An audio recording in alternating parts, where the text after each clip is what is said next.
Please don't kidnap me. Oh my god, help! Help! Help! Help!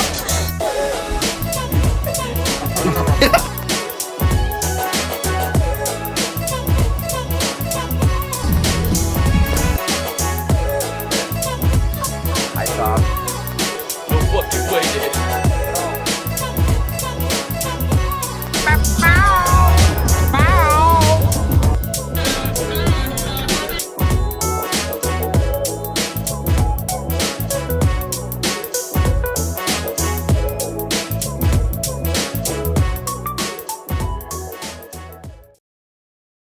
According to all of us, that was the best experience we've had in a while.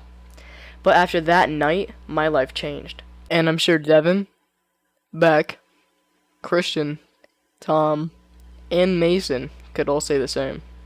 Nothing abnormal went on for the most part of the day, but as night fell, it got much worse.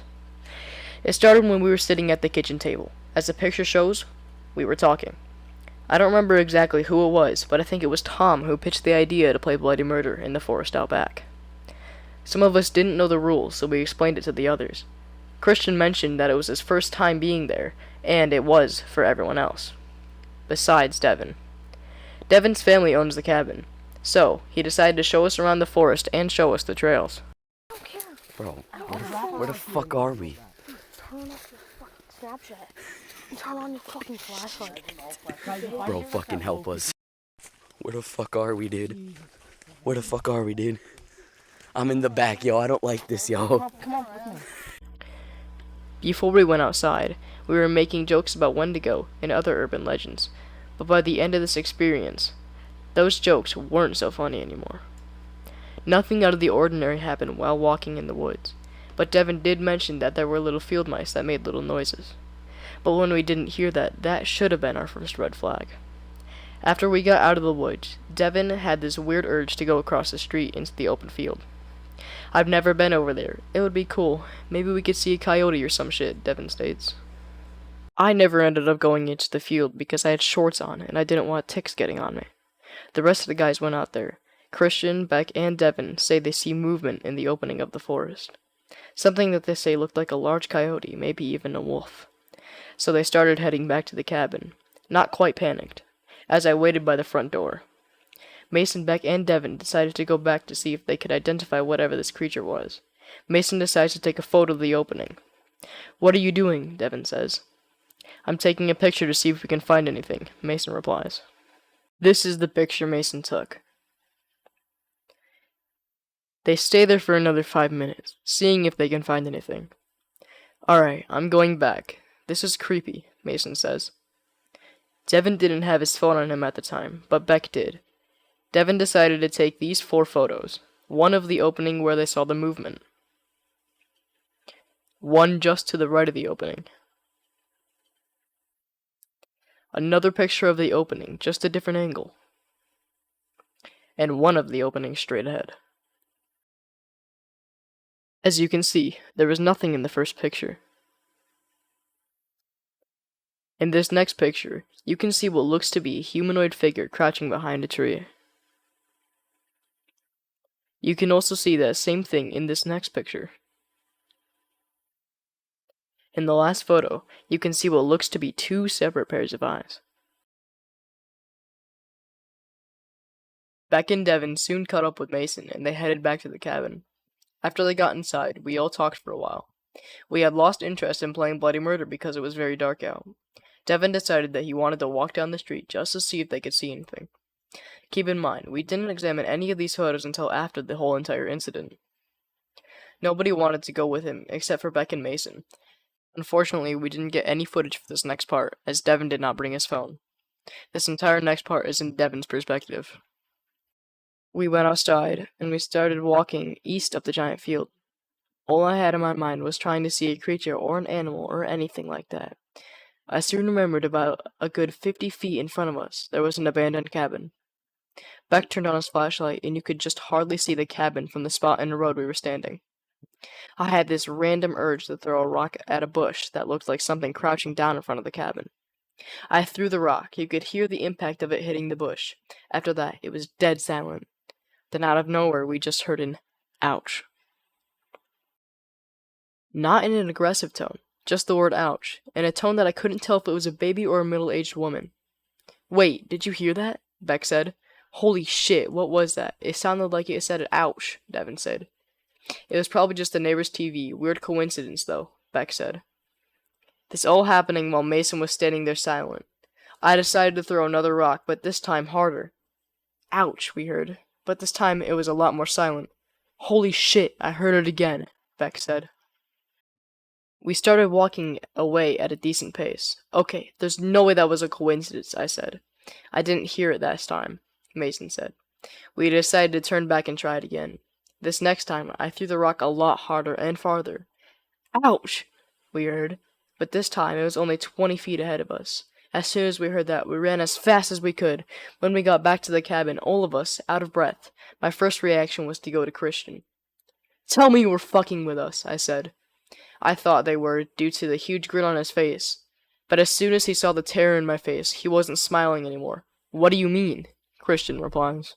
No, tell me you're fucking with us, Devin says. Christian responds, no, we weren't. What the fuck do you mean? Devin responds again, saying, Bro, I threw a rock 3 different times, and once I hit the bush, someone said, ouch.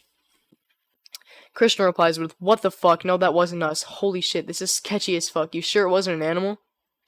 After a bit of convincing them to back out, we all went back there together, and this is what happened.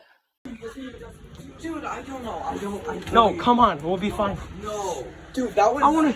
I wanna make sure this shit's fucking real. You have to fucking understand. No, come on. No, you have to. I don't. We throw the rock, it says ow. We're like, oh, that's weird. That must have been the neighbors. Let's just go. Hey guys, Dude, it's not that fun. I swear to God on my life. Wait, Tristan, remember we heard shit over there too, but it was just the music, though, right? No, come on. It was not music. Oh my God, dude. Oh, can you guys understand that, like, I'm scared shitless too? Wait, then why don't? Yeah, but you're Holy shit, Christian. You see why They just said they were throwing rocks and you said you heard something over Yeah, there. I heard something over there. I'm not even kidding. Look at me, Okay, Devin. cars. You see why I'm fucking scared? I'm fat as shit. Guys can easily dust me. I outran Mason that time too. I'm slow. I'm You slow. don't even Yes, have I to. did. You don't We have went to different. outrun whatever's fucking I went saying this ow. way. You have to outrun me. And I'm No, Devin. You didn't know. like, Dude, no, look at Devin. I am not going. I back. ran. Then I cut over. You did a straight way to there, dude. I went along the road. Come on. Guys, come on. Come on. I'm staying up below the door. No, you guys can stay a little bit away. Guys, come on. I don't want to be the only one fucking up here, right? Yes, I'm gonna get bitchy. I'm fucking scared too.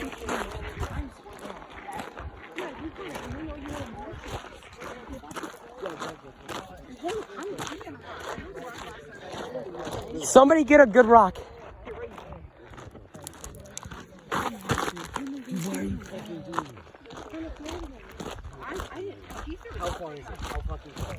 It's right here. Somebody hold the camera and shut the fuck up, okay? Hey, shut up. No, hold the camera, somebody. Here, I got you. Devin. Come right here. You want me to get the flashlight? Fucking, it sounds like a baby. Watch this shit. Watch Everyone this quiet. shit. Everyone shut the fuck up.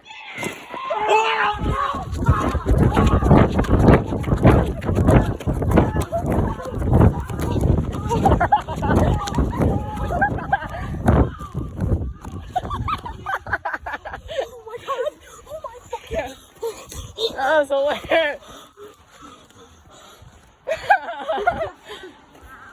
That was funny. After about 30 minutes of talking about what the fuck just happened, we decided to call it a night. We went to the shed where we were going to sleep that night, and as we all got into our beds and finally calmed down, my mom opens the door with one of my pillows. She says, Devin, come here. I gotta tell you something.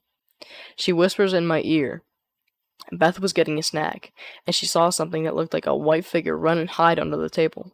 The reason she whispered it in my ear is because she didn't want other people knowing so they wouldn't freak out. So I went back and told Beck, Tristan, and Christian.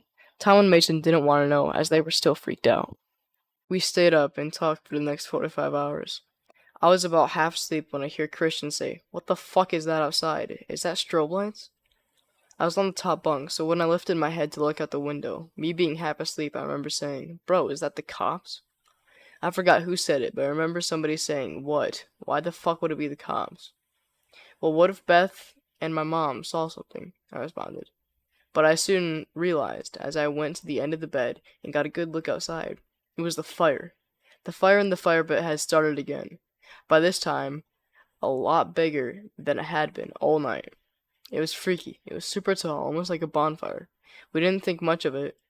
We played it off as there still had been hot debris at the bottom of it, and it just somehow started back up again. We all ended up falling asleep. After waking up, we all went straight outside to the fire pit to see what happened. In it was a freshly burnt book or magazine, or something of the sort. We thought it was just something my mom had put in there, so we didn't think anything of it. We went inside and sat at the kitchen table, still continuing on what happened the previous night. When my mom got up, we asked her if her or Beth put anything like that in the fire. They both said they didn't, but we just somehow thought it was the wind that blew it in. We soon left, about an hour after waking up. On the way home, I saw a deer in an open field.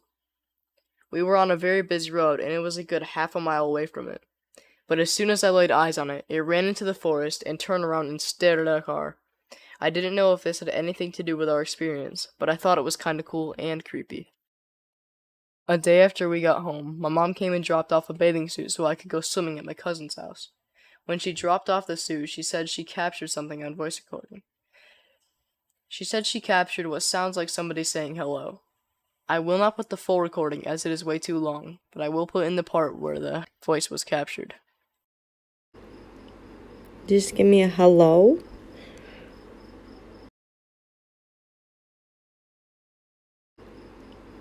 Just give me a hello.